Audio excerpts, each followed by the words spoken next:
Start किया। उसके बाद राजू यादव की तरफ से गाली गलौज और गलत भाषा का उपयोग करने लगा। इसके वजह से हम राजू यादव के प्रेशर की वजह से हमको रिजाइन मारना पड़ा। अच्छा, कौन राजू यादव कौन है? राजू यादव एरिया मैनेजर है सहरसा रीजन का एरिया मैनेजर है राजू यादव।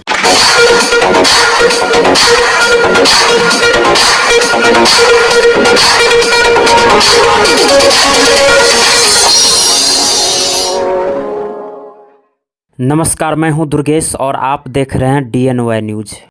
दोस्तों, आज मैं सुपौल जिला का पिपरा प्रखंड अंतर्गत रतौली में हूं और एक ऐसे शख्सियत से मिलाने वाला हूं जो कि माइक्रो फाइनेंस में जॉब कर रहे थे।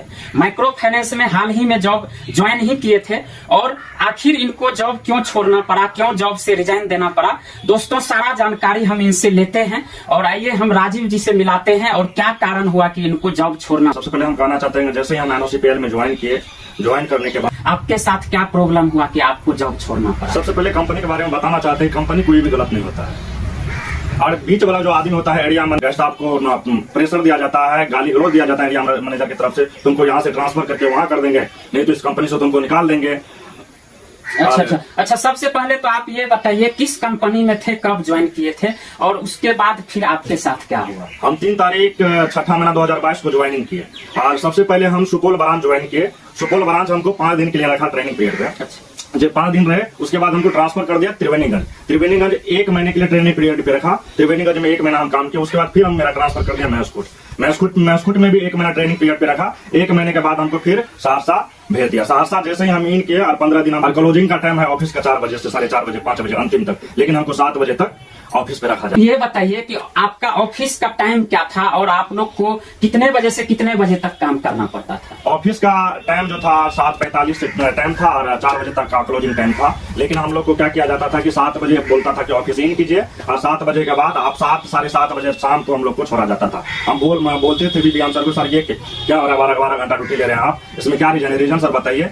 रीजन सर नहीं बताते थे, लेकिन प्रेशराइज में सब स्टाफ को काम करवाता था 7:30 बजे तक। भूखे प्यासे कहीं पर ऑफिस से निकलने के लिए नहीं देता था। जैसे ही फिर से आते ऑफिस में हम लोग को बैठा करके रखते। जैसे ही सहरसा रीजन में काम करना स्टार्ट किया, उसके बाद राजू यादव की तरफ से गाली गलौज और गलत भाषा का उपयोग करने लगा। इसके वजह से हम राजू यादव के प्रेशर की वजह से हमको रिजाइन मारना पड़ा।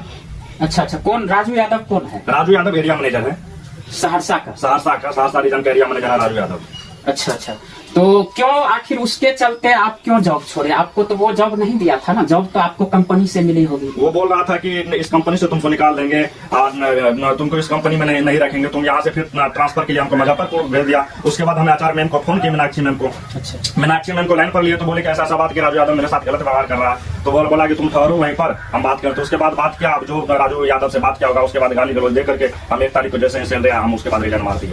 यानी कि आप ऊपर भी बात किए, HR डिपार्टमेंट में भी बात किए, लेकिन आपके बात को निगलेक्ट कर दिया गया। जी, निगलेक्ट कर दिया गया। तो टोटल आप जॉब किए ये बताइए। टोटल जॉब हम 2 महीना किए। 2 महीना में हमको लमसम में 4-5 बार ट्रांसफर किया गया। जब तक हम अस्थायी नहीं होते तब तक हम काम करके कैसे देते। अस्थायी नहीं किया, हम लोग को 5-6 बार ट्रांसफर कर दिया, जगह से ट्रांसफर हो रहा था। और जैसे ही सहरसा से जैसे ही हमको राजू यादव ट्रांसफर किया तो लेकिन उस टाइम में हमको ट्रांसफर लेटर नहीं था। वैसे हमको ऑफिस जैसे ही इन करते थे, बोलता कि तुम्हारा बहू का ऑफिस है, हम उसके बाद बोलबो कि तुम्हारा मान के तुमको एक सीनियर पोस्ट पे रखा है तो तुम्हारा भी नहीं है ना मेरा भी है। तो हम बोले, इसके बाद HR डिपार्टमेंट में कॉल किए, बोले कि ठहरो। उसके बाद बात की, उसके बाद हमको मीनाक्षी मैम भी नहीं बताई इस चीज के बारे में जानकारी, हम मीनाक्षी मैम भी नहीं थी। तो बिल्कुल दोस्तों देख सकते हैं, मेरा ये वीडियो बनाने का यही मकसद है, क्योंकि मैं भी माइक्रो फाइनेंस में बहुत लंबे समय से काम किया हूं और बहुत सारे दोस्त लोग जानते हैं दोस्तों किस प्रकार से आखिर माइक्रो फाइनेंस में क्यों इतना ज्यादा जो है प्रताड़ना होता है, और वो भी सिर्फ नीचे लेवल का जो ग्राउंड लेवल का स्टाफ होता है, ब्रांच मैनेजर होता है, उसके साथ ही क्यों इस तरह से दुर्व्यवहार किया जाता है और इतना ज्यादा टॉर्चर किया। आप देख सकते हैं 2 महीना के अंदर जो है 4 से 5 बार ट्रांसफर किया गया। आखिर क्यों, कहाँ पे, किस माइक्रो फाइनेंस कंपनी में ये पॉलिसी है कि आपको 2 महीना के अंदर जो है 4 से 5 बार ट्रांसफर किया जाएगा? तो माइक्रो फाइनेंस कंपनी कहीं से भी गलत नहीं होती। बड़ी सवाल है कि आखिर क्यों हमारे युवा लोग ज्वाइन करते हैं, कंपनी में जाते हैं और महीना 2 महीना होते ही उसको बेबस होके, लाचार होके जो है जॉब छोड़ना पड़ता है, रिजाइन देके घर आना पड़ता है। तो आइए हम इनसे जानते हैं। अच्छा, अभी क्या कर रहे हैं आप? जब जॉब छोड़ दिए तो अभी तो बेरोजगार हो गए। ऐसे ही घूम फिर रहे हैं, भटक रहे हैं, क्या करेंगे अभी? और पढ़ाई कर रहे हैं अपना घर पे सेल्फ स्टडी।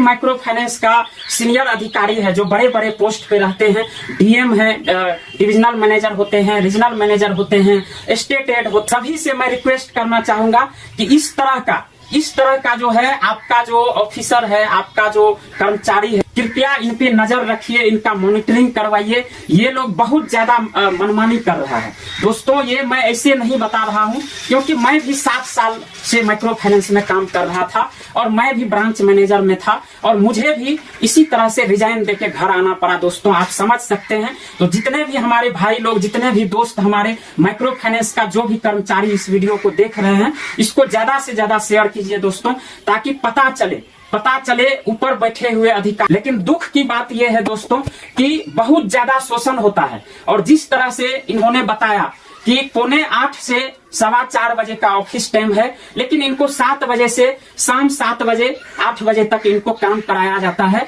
और जहां तक मुझे पता चला है कि संडे को भी ब्रांच ओपन रहता है। ये चीज बताइए कि आप जॉब जो है किसी के प्रेशर में छोड़े या अपने मर्जी से छोड़े? हम प्रेशर में छोड़े हैं, राजू यादव के प्रेशर में छोड़े हैं। अच्छा, जो एरिया मैनेजर आपके थे राजू यादव, उसके प्रेशर में छोड़े। वो क्या बोल रहे थे आखिर? आपको किस तरह से वो टॉर्चर कर रहे थे कि आपको छोड़ना पड़ा?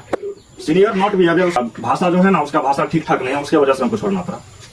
अच्छा, तो देख सकते हैं। और जितने भी सीनियर अधिकारी हैं, इस तरह के एरिया मैनेजर को रखने से कहीं न कहीं आपके कंपनी की बदनामी होगी, इसलिए इस पे नजर रखिए, बहुत ही जरूरी है। और आइए, क्या कुछ इन लोगों को फील्ड में किस तरह से दिक्कतों का सामना करना पड़ता था, ये हम जानकारी लेते हैं इनसे।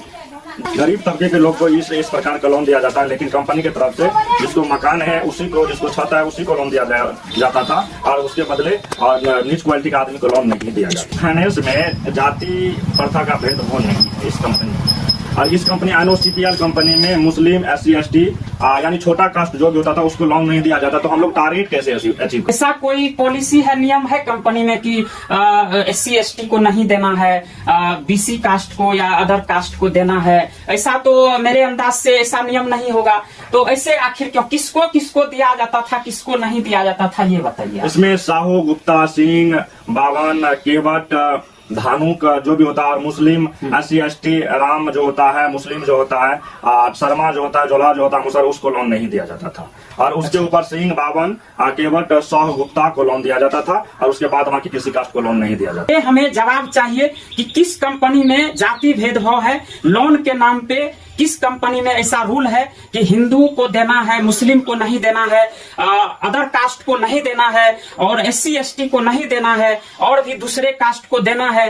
तो ये कहाँ, किस कंपनी में ये रूल? अरे एम्प्लॉई जो कि छोड़ चुका है माइक्रो फाइनेंस में, कहीं ना कहीं इसी पॉलिसी से तंग होके और इस प्रकार के एरिया मैनेजर, ब्रांच मैनेजर के बिहेवियर से तंग होके, जहां भी माइक्रो फाइनेंस का ऑफिस है, प्रशासन की तरफ से कड़ी कार्रवाई होनी चाहिए और कड़ी नजर इस पे रहनी चाहिए, क्योंकि बहुत ही ज्यादा जो है शोषण होता है दोस्तों। 7 साल काम किया हूं, मुझे हर चीज का अनुभव है और फील्ड से लेकर मैनेजमेंट तक मुझे माइक्रो फाइनेंस का एक रूल पता है। इसलिए मैं निवेदन करना चाहता हूं सरकार से, बिहार का जो हमारा मुख्यमंत्री श्री नीतीश कुमार जी हैं, इस पे कड़ी नजर रखें, प्रशासन की तरफ से कड़ी नजर हो और इस तरह के व्यक्ति पे, इस तरह के हीन भावना वाले व्यक्ति पे कड़ी कार्रवाई हो, जिसके वजह से आज हमारे दोस्त, हमारे भाई जो है जॉब छोड़कर, मजबूर होने की वजह से जॉब छोड़ के घर पे आना पड़ा इनको। तो दोस्तों, लास्ट में मैं यही कहूंगा, इस वीडियो को ज्यादा से ज्यादा शेयर कीजिए, खास करके जो हमारे भाई लोग, दोस्त लोग माइक्रो फाइनेंस में काम कर रहे हैं, ताकि आपको ये दिन नहीं देखना पड़े, कहीं आप भी शोषण का शिकार होइएगा और आप भी शोषित होइएगा और आपको भी कल जाके इसी तरह से आपके साथ गलत व्यवहार किया जाएगा, शोषण किया जाएगा और आपको भी मजबूर होकर नौकरी छोड़नी पड़ेगी। तो इस वीडियो को ज्यादा से ज्यादा शेयर कीजिए दोस्तों। बाकी इस पर आपका क्या विचार है कमेंट में जरूर लिखिए।